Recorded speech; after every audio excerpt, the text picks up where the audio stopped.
How's it going? It's bigSHow, theGod here. So today I was going to do a segment on something I've been practicing a bit, is self-awareness. And it's kind of self-taught stuff, but it's how I describe it anyway, and how I utilize it in my learning process, and from learning to executing it and doing it, then reviewing it, practicing it, all that sort of stuff.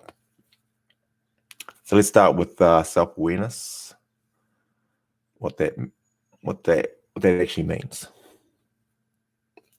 So we've got the self bit,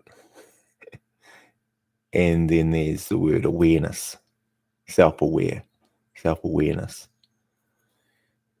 So that's how I'm going to frame that for this segment anyway. Keep it on some sort of practical term. It's really having some awareness of what's happening more in the moment, being more aware of what's happening at the time. So it's like really breaking down what's actually happening at the time, so that I can reflect on what was actually happening and then practice something else, and practicing what I do in that moment.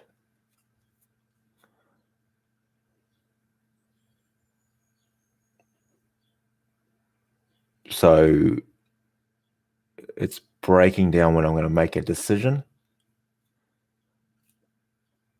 any decision, what self-awareness I have at that moment when I made that decision or that choice, and did that decision instead of this decision. Oh, sorry, I made that choice versus that choice. Why did I make that choice? And self-awareness helps me understand why I went that way versus that way.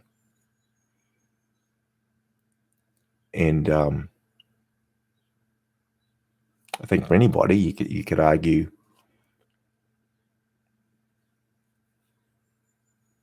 with the knowledge that I have for myself, what made me choose to eat that versus eat that, when I have a lot of education, a lot of knowledge, a lot of research that we've read, and even for myself, a decision might be to eat something, and even that can be taken as why eat something right now, as a decision or a choice, and then to what was in the decision process that you ended up doing that. That's where the self-awareness comes in. So I have a apple. We start off. You may start off with an apple or a cheeseburger. And you might say, well, with the knowledge I have and the research I've done, the thing I've done, it would make more sense for me just to have the apple based on the nutrition value versus this cheeseburger filled with Or let's call it a piece of cake, chocolate cake. Let's do that. So it's a little bit more. So you got a chocolate cake, slice of chocolate cake, and you got an apple. And so that's always a choice, to either have the chocolate cake or have the apple. And what's happening to me, that I have the chocolate cake or the apple, right? So the self-awareness of making that choice and decision, and what went on and what was involved. So whether I like it or not, there's history. If I've never ever had cake before, I probably wouldn't even bother. I'd just have the apple. But it's presented in front of me, it's there. Then there's emotions, there's factors in there that are that influencing me to have the cake. So that's what I talk about, self-awareness in the moment, and that springs off all sorts of things. So that was like a practical kind of example of self-awareness, what it takes to not have the cake, have the apple, and even go to another step is to not have either.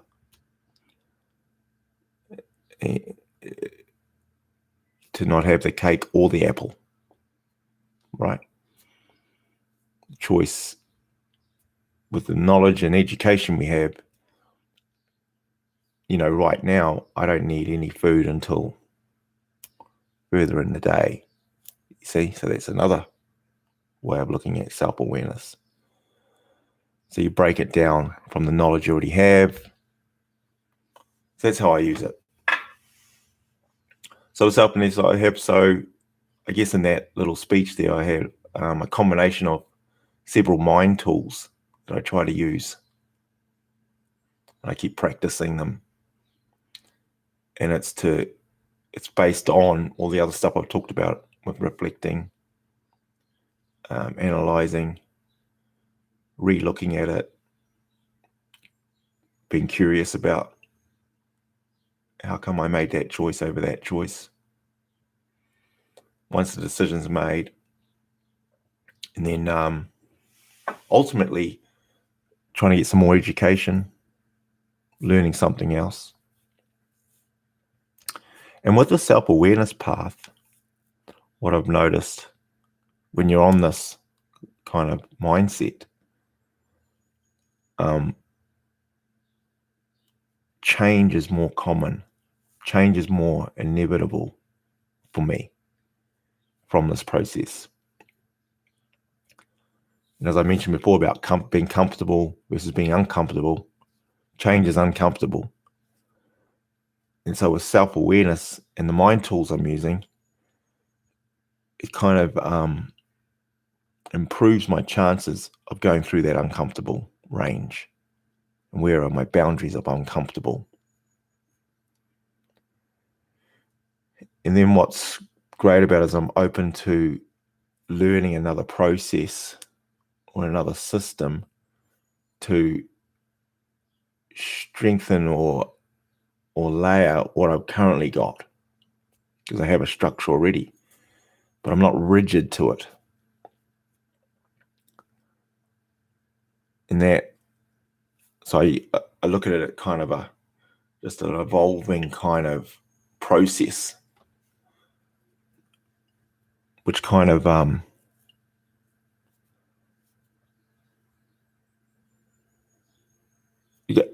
it's kind of added just by those other mind tricks of self-improvement. To have self-improvement, my opinion, I need to have change. If change, my opinion, self-awareness is required. And it's kind of a circle. You got to practice it. You got to work at it. You got to learn some more. So it's kind of a bundle of things going on all the time, and it adjusts it slightly. So that's it. And so you end up having a lot of planning, a lot of preparing, a lot of reasoning. And then what has been really powerful for me lately, well, over the last 2 or 3 years, is I end up doing a lot more doing.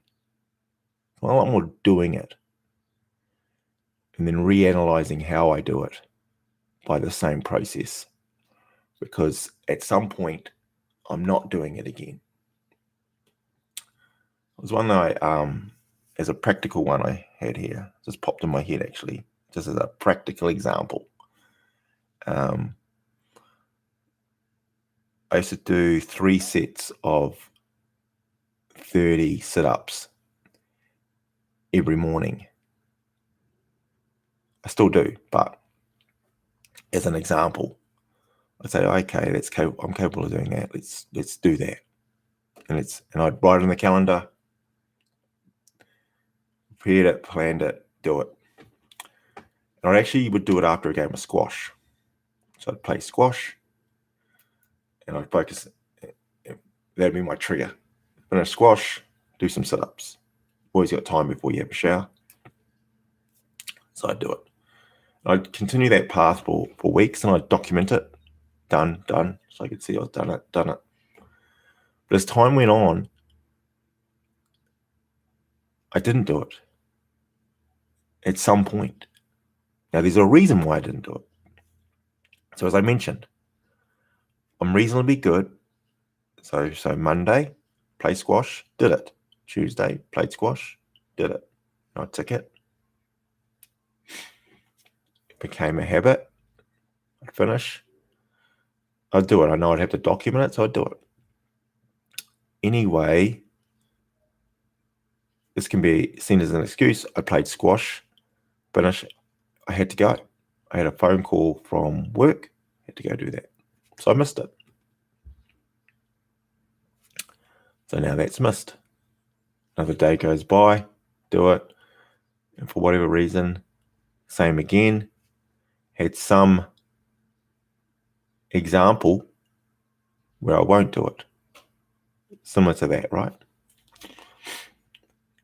And I could debate that, well, yeah, that's okay. You've got something else to do, so go do that. That's true. But in that same process, okay, there's really urgent and there's urgent. It was that I couldn't do 3 sets of sit-ups. I didn't have that much time, in my opinion. Right? So did I have time to do 1 set? Did I have time to do 10? Didn't do 10. I didn't do 1 set because I've already set the goal as doing 3 sets, but that's a chunk of time that's already allocated to it. So something I learned more recently is that if I flip that around and just say, well, just start doing stuff. So rather than me saying, do 3 sets of something or 100 of these or 50 of these, I'm going to run this far, I'm going to do that. So it'd be one of those mental concepts, which I'll argue I'm pretty good at doing. But there's gaps on my charts every month. And there's a reason behind each one of them, and it's reasonably justified. And I get it. But through this process of going, well, hold on, the ones where I missed, if I have a slightly different self-awareness to this and go, and for all the things I do, if I just start doing it, how many will I do? Right? When I already have an amount to do, I do it. Or do I exceed of it? Sometimes, depending. Or do I do a bit less of it? Sometimes. So what's the difference? Why do I have this 3 sets? And that's in my head. So the last month, it was about a month ago, I took that out. I slowly merged that out I do the sit-ups, but I don't have the prescribed amount because I can just start doing the sit-ups. And as I'm going, I just count them out and go through my sets. And what's interesting is more often than not, when I've been recording, I would do 5 sets. I would do sets of 40, sets of 50, spread it amongst it, just depending on how the whole set's going to challenge myself. Whereas I didn't do that before. I was doing my 3 sets of 30. So you see, that took a bit of, let's say it took a process of, I had a system, I had a process in place. It was okay for me. It had success. It was working.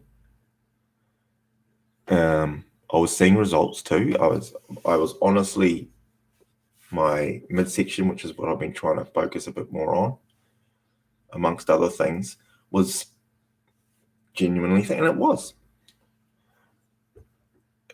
But through this process, I've added in another way to achieve the same thing, but mentally, psychologically, emotionally, realize that there were some barriers that were stopping me that I didn't think I appreciated with that methodology.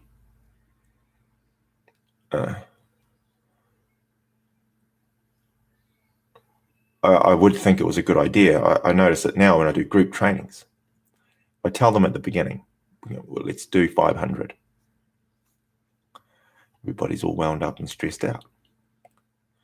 I say, come on.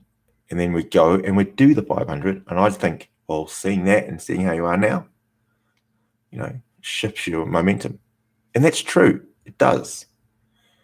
But then there's other ways to look at it, but going, okay, guys, let's just get started. Nobody knows how many we're going to do. And we'll just count them. So we would start, we'd do, what can everyone do? Let's do 5. We'll do 5. Okay, let's do another 5. All right, how are we feeling? All right, let's do 15. Let's do another 15. Okay, feeling it, do another 20. Okay, feel it, do another 30. Feel it. And then we could go, okay, do a total, and we might not be far away from that anyway. So the just starting method I've found quite powerful for me with my mindset too, because I notice too, once I start, then my mindset of the other things kicks in more. So the excuses become lessened. There's still a journey to go through within that moment too. So that's the thing. So we have a slight change in how the process goes, but the self-awareness is still important, because even within that system, so let's say I don't have a goal of amounts here. It's now a floating, but it's just to start doing them right now. So I'm going to start and I'm doing them. There's still a level of awareness in there to push yourself to not be distracted and to not to, that's enough, and walk off, right? So that's another, so it's the same, I'm the same person with the same distracted tendencies to maybe stop doing it or not think about it, that will pop in to want to stop doing it. So while I'm doing the sit-ups, there's always moments in that time that I'll go, oh, yeah, oh, look, yeah, that's pretty good. Let's go. You're right. That's where Hold on. I can just do some more. What about just one more set? Just do one more. Yeah, true. Okay. Do another set. Or how many? Oh, yeah. I'll go change. Hold on, I can just do one more. I'll just do, instead of 10, then I'll just do 3. Okay. Start doing 3. Do 4, 5, 20, 25. You know, there's kind of that swings about until you get into a kind of a satisfactory amount. It's because you've already engaged from a physical sense. When you've engaged that bit, kind of already there. And if you keeping yourself on the, just do a few more. Let's just do a few more. Or let's stay here. Let's stay here. Let's not be distracted. There's nothing else over there. It's coming. It's uncomfortable, this, and then the momentum just keeps building. But the other part to that is that what tends to happen is when you have kind of, let's say there's a limit, and if I have done more and more to the limit, the starting again tomorrow, to get up tomorrow and then go, oh, if you said, I'll just do 3 sets of 30 before, I'd be going, no, I'll do it tomorrow, it's all right. But then you change to go, let's just start. Just start. No one said to do any. Just start. Oh, yep. And you start 1, 2. Oh, that is bad. Oh, that's really bad. Sit there with. Okay. I'll just try and get another 5 more. Just start again. 2. It's not so bad. Then momentum shifts, So yeah, that's kind of how it's gone for me in my way over time.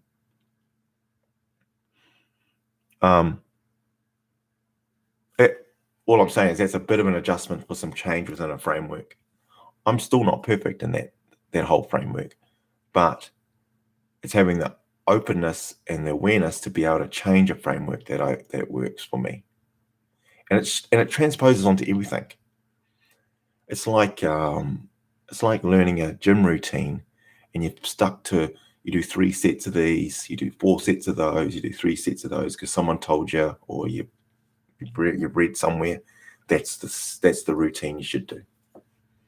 You do that for a month apparently, and then you change it a little bit in the next month. You go, but generally people come in, no, they're going to do that, no, they're going to do that, no, they're going to do that. I've always been, well, if you're curious and you want to know more and you want to start something else, I'll do a bit of those, do some of those. So that encourages that kind of perspective. So those were the couple of examples. It enables more change and conscious awareness of the change. So see, that's important. It's not just the change. You see how my change, I'm still myself within the change. Even though I've learned something, I've learned that it's no better or different. It's no better. It's just different. Still me there. So I still have to have this self-awareness and consciousness that it's still me, even though I might be doing something different. Enjoy the change, enjoying the changes. But how is that actually improving me in the long run? So you're still measuring the same, still analyzing, still reviewing. Then I can review those changes I made. And I'm confident that having this little adjustment in there widens the amount. Because even that same practice, I listened to a podcast in it. I've been journaling a lot. Been writing. iPad's freaking awesome, right? I read my writing and go, oh yeah, That's my writing. I can read it. And then I stumbled upon a thing about writing better. Well, yeah. So it's a few tips. So I looked at my writing. I went, actually, I could do that. Practice that a few times. Now I look at it. It looks freaking fantastic. So something I said didn't matter. It's written down. Now I look at the notes that I wrote for this compared to, and it's great because I can go back, to a month ago, and it was like that. I can read both, don't get me wrong, but this was huge gaps in between. It's kind of like a big rushed writing. That's fine. Well, to me, it was fine. And then I get tighter and tighter. Whereas now, I look at that and I go, I don't mind showing people that. And I'm a bit mixed up with different types of writing. But my point to that was built on top of a framework that I already had. So I already had the habit. Correct? So if I'm capable of looking at something else, I already have the habit. It's like the sit-ups. Already have the habit of the sit-ups. Got that framework in. Got that. Let's just start. Okay? You know what starts to happen? Is I go, well, then why don't I just roll over the front and do one push-up? Why don't I just do a couple of push-ups? So that's what I start doing. Right? So now I do that, and I roll over, I do some push-ups. Same authority. Still, just do one or two. Just do a couple of sets, whatever. Just do some. So, there's levels to how far that can go, but that's the beauty of being able to just engage and have this in there. Because the mindset of just do a couple. Here's where I'm at. I'm training. I'm exercising. How about I just do one or two of those? Some dips over there or some pull-ups. Struggle with those. Do one. Same with exercise that I don't struggle with. But I'm not doing those either, potentially. And these are in the framework of a routine I already have. So it reinvigorates because I'd have that same circuit training structure in there. And I'd do that reasonably consistently. Doing process, I get a good workout and thing. So that's not an issue. Got that. But then there's that mental side to refreshen it, to enhance it a bit, because you're still recording. It's still getting written down of what you did, what you actually did. So you're always comparing to that anyway. There's your data. What did you do yesterday? I did sit-ups, press-ups, worked out, ran 5Ks, did that. It's still there. Okay, go for a run. How long are you going to run for? Just start. Start running. Next thing you know, you're 5Ks down the road and still running. You with me? So yeah, that's been real beneficial to me anyway, on top of what was already beneficial. And like I said, it streams to everything. Streams on from some of those practical ones into conversations with others, having the self-awareness to go through that. How did it go? Analyze it. Next thing, I want to have another meeting with this person. It's uncomfortable. I've got to plan it, prepare it. You still do all that. But then you go, well, I'm still missing this, still missing that. Doesn't matter. What about if you just do it? Just do these two bits.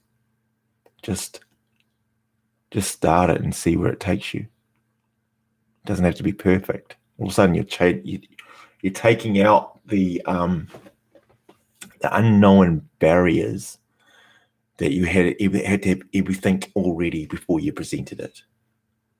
You know what I mean? You go, well, I've prepared, I've planned a lot. You'll always find another thing. Which the timeline, it'll be next month. before you, I can see him next month. Okay, there's another, oh yeah, I've got this that I go, oh, I need to find out about this. That's true. But why don't you just present it anyway in the form it is? Listen to what they've got to say. Give them that on the fly. It may or may not be required, depending on the result you want. You know, the result was to do some sit-ups. Did an amount. That's your result. That's what you measure.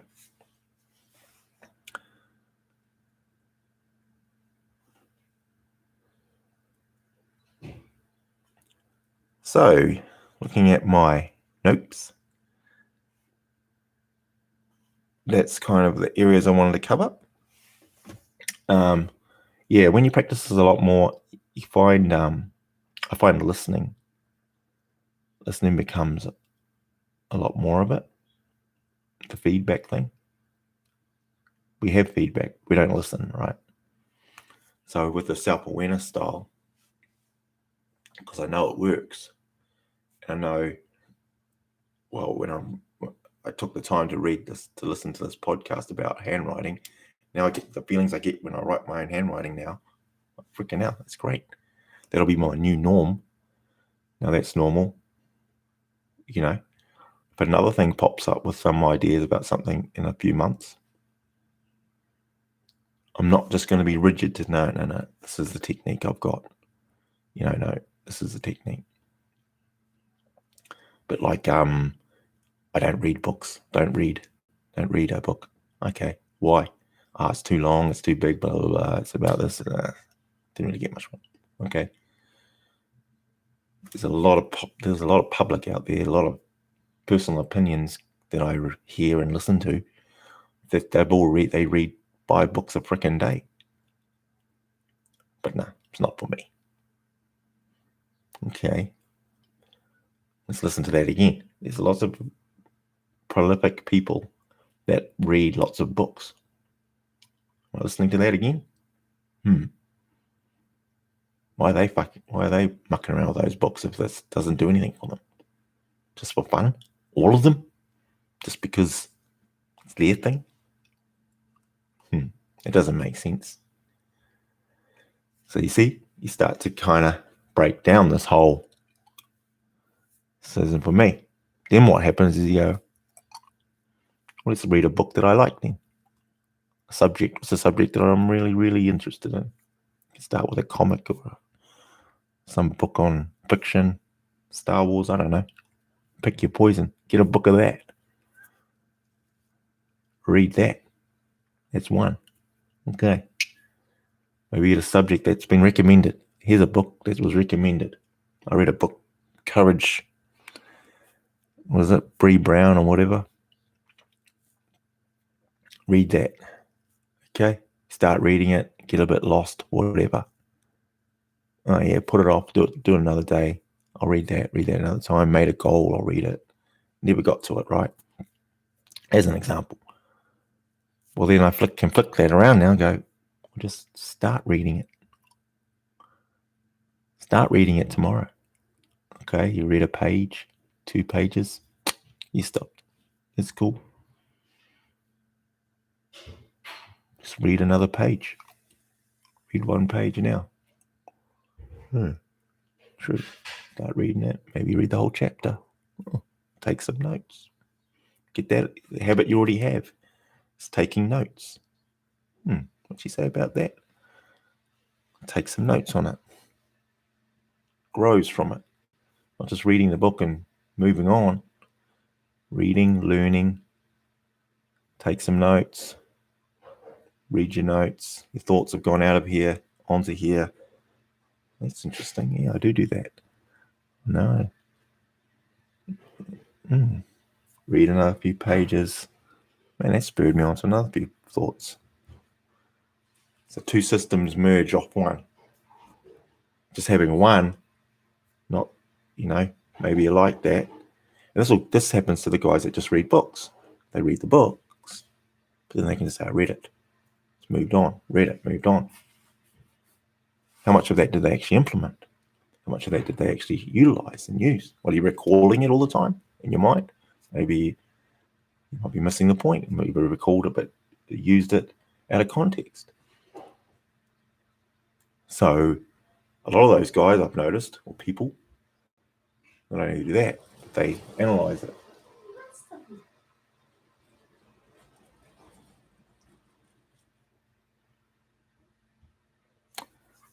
Yeah, so they analyze it and go through those sort of. So they have more of a framework than we think. So, in my opinion, it's more than just doing the actual thing or thinking a certain way. It's cross-referencing them all together. It's unfortunate, but it's a bit like playing a sport, I've noticed. If you're only one thing, generally you only get to a certain level. You know, being very strong will only get you a certain distance in a particular sport. If the sport only required being strong, then yeah, you get to there, but you won't. Then sooner or later, you won't be strong enough. You know, it's like lifting this amount. Your technique and all that sort of stuff will get you so far. Your strength, but at some point, it ends. As your mind getting you through to now lift, do you have to be heavier? Physics will win in the end, regardless of how much you do or don't do. But it's gotten here to be some type of person that has all the combinations together to go a little bit further. He may start being very, very strong naturally. Then what will happen if he does these 5 things? He will get to be this strong over this timeline. If he can be that strong over this timeline, that would be better. How do we achieve that? Timeline thing. It's no good. It's no good if it takes him this long to get this much stronger, because this long could be 5 years, 20 years, or longer, right? We ain't got that much time. We've only got this much time for that particular thing. You've only got 5 years of your strength style, or 20 years of your career. So, okay, you're already this strong versus me being this strong, say. He's able to do his stuff, work on his weaknesses, work on his strengths, then that's the path he ends up taking, right? So yeah, that's how I analyze all these other areas to build in. And self-awareness is definitely a cool subject that's helped me form some more habits, look at my existing habits, tweak them some more, add some more structure, change a mindset within a structure, continue to be curious and look at different ways of applying it. And I find I'm executing it more by having this way. See ya.